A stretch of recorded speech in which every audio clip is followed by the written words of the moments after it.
America's favorite amusement park has its scariest ride yet: financial freefall.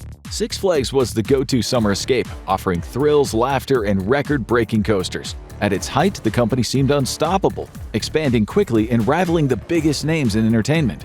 But now, the only thing dropping faster than its rides is its stock price. Can it climb back? Or is this the final plunge? On today's episode of the Infographics Show, we're revealing the reason why Six Flags is failing. It was the biggest news in the theme park world in decades, and it had nothing to do with Disney World. On July 2, 2024, it was announced that two of the United States' biggest theme park companies would be merging: Cedar Fair and Six Flags. Both were regional theme park chains with more than a dozen properties across the country. Both chased thrills over theming, racing to build the fastest and tallest coasters. But both struggled, especially Six Flags. So naturally, they decided to join forces. The new company was a behemoth. It had a grand total of 42 amusement and water parks, located in almost every corner of the United States. In 2023, Cedar Fair had 26 million visitors, and Six Flags had 22 million. Together, they would rank as the clear number 3 theme park company in North America, well ahead of rival United Parks. Cedar Fair CEO Richard Zimmerman would lead the new company, which would operate under the Six Flags name, a brand uniting every park. It seemed like a bold new start, but what awaited was heartbreak, drama, and a possible date at the worst thrill ride imaginable: federal court. Trouble had been brewing for a long time. The two companies had a long history, with Cedar Point, the flagship park of Cedar Fair, existing long before amusement parks were a thing. It was originally a bathing beach resort in Sandusky, Ohio. But over the decades, amusement rides were added, and it eventually became the top amusement resort in the Midwest. It would become a larger company in 1983 when it acquired Valley Fair Resort in Minnesota, becoming Cedar Fair. The next few decades would be an acquisition spree of resorts like King's Dominion, Carowinds, and the acclaimed Western-themed Knott's Berry Farm in California. It would take longer for Six Flags to get started, but its growth would be even more aggressive. The original Six Flags park was a creation of the baby boomer era. Businessman Agnes G. Wynn created a new company called the Great Southwest Corporation in 1957. Its first theme park, Six Flags Over Texas, opened in Arlington, named after the Six Flags that flew over Texas, a choice that wouldn't age well in the later decades. While the park was originally more themed toward Wild West attractions, they would eventually be replaced with thrill rides, a hallmark of the chain. It would open locations in Georgia and St. Louis over the next decade, and acquire independent parks like Great Adventure in New Jersey and Magic Mountain in California. Both parks had the same business model, and that meant they were destined to be bitter rivals. The theme park world is a complicated place, and the number one rule is know your place. There's a pecking order, and pretty much no one goes up against Disney or Universal. Once those two powerhouses emerged on the scene, their highly themed experiences were in a class of their own. Similarly, other competitors like SeaWorld, Busch Gardens, and Dollywood focused more heavily on theming, shows, and other experiences. Six Flags and Cedar Fair never leaned too heavily into those elements, although it was common for parks to have a few themed touches. But what they did have was thrills. As the years went on, both companies leaned heavily into roller coasters. While this started with old-school wooden coasters, some of which still stand today, the focus soon shifted to high-tech steel coasters. They could launch you like a cannon and send you forward, backward, and upside down. These coasters certainly weren't to everyone's tastes, but they did provide big thrills, and many felt that they were pushing the limits of human endurance. Eventually, they stopped building rides in-house, instead contracting top coaster engineers, Vekoma, Intamin, Rocky Mountain Construction, Zero, and others, to make sure that every piece was perfect. But was this going to be enough? When it comes to theme parks, there is one main question: what about the children? Thrills may draw crowds, but characters win fans easily. Six Flags, once owned by Warner Brothers, added Looney Tunes and DC superheroes. Meanwhile, Cedar Fair licensed the Peanuts Gang, creating kid-friendly coasters and meet and greets with Snoopy. But behind the scenes, trouble was a-brewing. Both chains had a similar strategy for competing with the big dogs: a war of attrition. Individually, their parks couldn't match the biggest names in attendance, but combined, they had more locations than any rival. Today, 7 of their parks rank in North America's top 20, but they all sit near the bottom, filling 7 of the last 8 spots. And what started as a warning turned into a siren. In 2020, everyone in the theme park world was in the same boat. All of the parks were closed. and when you got to reopen largely depended on your state. The California parks were hit the hardest, being closed for well over a year. When parks reopened, visitors were cautious at first, but soon attendance surged as people left their homes, rediscovered fun, and rushed back to their favorite rides. Some parks, not all of them. Cedar Fair saw some worrisome losses as it came back from its hiatus. While it had been consistently growing over the last decade, its 2022 numbers were over 1 million lower from 2019. And for those hoping for another rebound the next year, instead it saw a small drop of almost 200,000 in 2023. But nothing compared to Six Flags' collapse. Attendance had climbed to 32 million and then plunged by over a third to 20.4 million in 2022. Numbers improved in 2023, but the chain was still 10 million visitors short of its peak less than 5 years earlier. And it all comes down to 3 words: reputation, reputation, reputation. Every problem Cedar Fair had, Six Flags had tenfold. Both aimed to offer something for everyone on a budget, but struggled to decide exactly who they wanted to appeal to. Ticket prices were much lower than they were at the bigger-name parks, and there were rides suited for all age groups. Food was standard theme park fare, nothing fancy, and families rarely had to travel far to find one of the 2 chains. But over a time, a mix of factors steadily eroded the company's appeal to this core demographic, and in their place, they were replaced with rowdy teens. One common refrain for both companies is that they no longer seem like a friendly place for families. The moderate ticket prices and annual passes made these parks popular destinations for high school and college students. And when they're around, things can get a little chaotic. Rowdiness, fights, swearing, and everything else you can imagine from a teen movie has been reported. And it's at its worst during 2 times of year: summer, when they can go all the time, and the Halloween season, when many of the parks have their haunted house-filled Halloween events. And this has led to some parks taking action. Several parks in the Six Flags chain have announced chaperone policies in recent years for younger guests. Cedar Fair did the same for several parks. The policies affected the busy summer season and typically require guests to be either 15 or 16 to enter the park without an adult. Knott's Berry Farm also announced a separate chaperone policy for its Scary Farm event. This policy makes the park safer and calmer, but it also cuts down a lot on the number of teenage guests in the park, cutting into the park's bottom line. And unfortunately, the parks keep winding up in the news for the wrong reasons. No park is entirely safe, and it doesn't matter how reputable. Even Disney has had its history of horrific incidents in the parks, from people getting hit by the monorails to dying seemingly out of the blue from riding a space ride.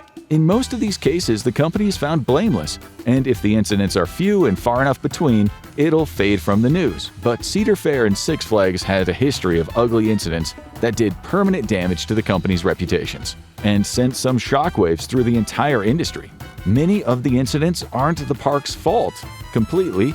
Guests have a history of disregarding safety regulations. At several parks, guests who snuck onto the rides to retrieve lost items, like phones or wallets, were struck by speeding coaster cars or the dangling legs of riders.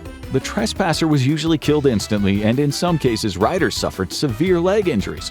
These incidents rarely bring consequences for the park, but any guest death is a PR nightmare. And when the park itself is at fault, the fallout can be apocalyptic. Probably the worst incident in Great Adventure's history came in 1984, when its Haunted Castle attraction caught fire with people inside. 8 teenagers wound up trapped and died in the fire. This led to investigations that showed major safety issues in the attraction, with a lack of escape routes. Though ruled an accident, nearby foam rubber padding fueled the blaze. The park's negligence was so serious that the parent company was indicted for aggravated manslaughter, though they were ultimately acquitted. They wound up paying millions of dollars in civil damages to the families of the victims. Cedar Fair has fewer incidents, but one of them came right for their crown jewel. The Cedar Fair and Six Flags brands were known for their ability to push the limits of what a roller coaster could do, and one of the most iconic sights was Cedar Point's own Top Thrill Dragster. This high-speed racing-themed coaster launched riders at an incredible speed, sending them over a towering top hat-shaped coaster element before plummeting back down to earth. It was one of the shortest attractions at the park, but also one of the most thrilling and popular in 2021. And then, a shocking tragedy struck. While waiting in line, a woman below was hit in the head by an object traveling at high speed. It turned out to be a small piece of metal dislodged from the ride's track, and the long fall made it pick up enough speed to give the woman a severe brain injury. She was rushed to the hospital, and no one was sure if she would ever fully recover. This was a rare case where a roller coaster failure stemmed entirely from poor maintenance. The family of the woman sued Cedar Fair and wound up settling for an undisclosed amount. The ride would never reopen, eventually being retooled into Top Thrill 2, a ride with its own challenging history. This was a once-in-a-generation accident, but another problem at the parks happens much more often. While the rides may be scary, many people say the scariest thing at many of these parks is the guests. This is particularly common at the Halloween events. While the chaperone policies cut down on the number of unaccompanied teenagers, the parks are commonly the site of drunken fights. Police are often called, and Knott's Berry Farm even had to shut the park down early at one point. It's all combined to create a vibe that the parks aren't exactly a safe, family-friendly destination. It was a bundle of trouble, and it was about to become a two-for-one deal. The merger, when it was announced in 2024, took the coaster world by surprise. Cedar Fair was healthy financially, but it had its own branding problems to deal with. Six Flags was in a free fall under then-CEO Selim Bassoul, who had openly talked of raising prices as a way to keep undesirable teenage guests out. Many people wondered if the company was heading for bankruptcy, but instead the two merged into a theme park super company. For any fans, it seemed like the brightest days for the company might be ahead, but it didn't turn out that way. From the moment the merger went through, customers started to see warning signs. The first question was about annual passes, a treasured perk for many guests who lived near the park, or 2 or 3 if they live in Virginia, Ohio, or California. With the park portfolio more than doubling, fans wondered if there would be an annual pass that allowed you access to all of them. There was, but the prices and perks wound up being far less desirable than they were under previous plans. It indicated that the new company was sticking with the Six Flags plan of focusing more on high-value guests who buy tickets at the gate. But at least the park day is getting more and more valuable, right? Another PR problem that Six Flags has had over the years is reliability. There's a common refrain among coaster vloggers on YouTube referring to having a Six Flags day when many rides are closed due to maintenance or lack of staffing. That continued under the new leadership, with many seeing this as a sign the company was going to be running on a shoestring. They worried that the company would start making deeper cuts, affecting theming, rides, and even whole parks. And they were right, in a big way. Theming isn't a big part of the Six Flags plan, but its licenses, Looney Tunes, DC Heroes, and Peanuts, are well liked by fans. But now rumors are building that Snoopy is about to be sent to the doghouse. The Peanuts license is due to be renewed in the next few years. With only a few kiddie rides themed to the characters, insiders say that the chain is likely to cut them loose and focus on the former Six Flags brands, many of which are plastered on some of the company's top roller coasters. If these roller coasters are still standing, that is. Among coaster fans, 2024 became known as an apocalyptic year, and it might all come back to the disaster at Top Thrill Dragster. After the ride reopened as a new, safer model named Top Thrill 2, it quickly ran into massive technical issues that kept it from operating for most of the season. The massive financial loss may have soured the chain on costly thrill rides, because at Great Adventure in New Jersey, the bell was tolling for one of the world's most iconic coasters, and they didn't even tell anyone. Behind the scenes, the company decided to close Kingda Ka, a near twin of Top Thrill Dragster, at the end of the 2024 season. But they never announced it. Word leaked from the employees, sending coaster fans rushing in for one last ride. The ride closed on schedule, with the announcement being made after the last day, along with several other rides. The same thing happened to Superman Escape from Krypton at Magic Mountain, another high-intensity launch coaster, with the ride being down for extended maintenance and never reopening. But that was nothing compared to 2 losses that were to come. With 42 parks across North America, many people asked if this was too many and the low performers would be culled. That soon turned out to be exactly the case, with Six Flags America in Bowie, Maryland being the first to face the axe. The closure will happen at the end of the 2025 season, with the land reportedly being sold for redevelopment. With the clock ticking, many rides shut down early, leaving guests on their final visits disappointed by how little there was left to do. And it wouldn't be the only loss for the company in the coming years. California's Great America, a Cedar Fair park in Santa Clara, was already slated for closure after its land was sold to real estate giant Prologis in 2022. They had the option to extend the lease through 2033, but they've reportedly decided to close the smaller park by 2027. This has led many people to set their sights on which parks might be on the chopping block next and make plans to visit their favorite attractions, because you never know how long you have left. It was grim times, but the crisis below the surface might be worse than anyone thought. In early August 2025, Richard Zimmerman announced that he would be stepping down as CEO of the new merged chain. This came after a devastating quarterly report that showed a massive loss of $100 million over the summer, in what was supposed to be the company's busiest season. Through the year post-merge, many parks had seen heavy layoffs as well, making the staffing issues even worse. It all seemed like a bad omen that the merger had taken the problems of both companies and led to the worst of all worlds. And then an earthquake hit, one that could unravel the whole thing. A few weeks after the quarterly report was released, the company was hit by threats from its investors, claiming that they may have been defrauded. They alleged that Six Flags may have concealed just how deep its financial losses were, making the merger seem more appealing to investors. Two Los Angeles law firms quickly got in on it, launching investigations into the company for securities fraud. This would likely bring in Basul, who had stepped back from a leadership role in the company and is currently executive chairman of the board of directors.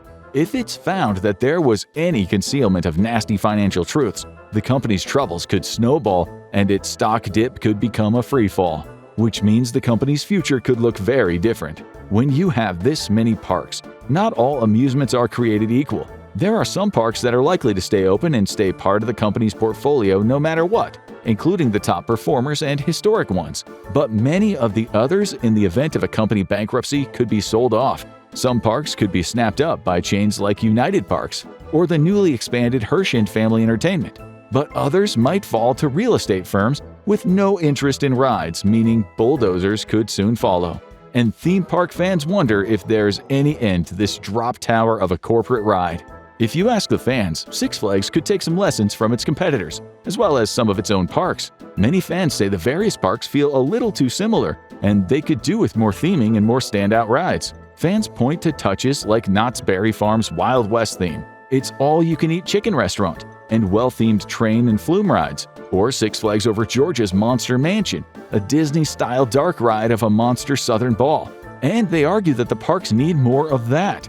With stronger theming, superfans would have a reason to check every park in the chain off of their list. But theming, rides, and revamps cost money, and right now that is one thing the company really doesn't have. Six Flags may have collapsed under its own weight, but even the king of theme parks isn't immune to disaster. Check out totally messed up things that have happened at Walt Disney World, or click on this video instead.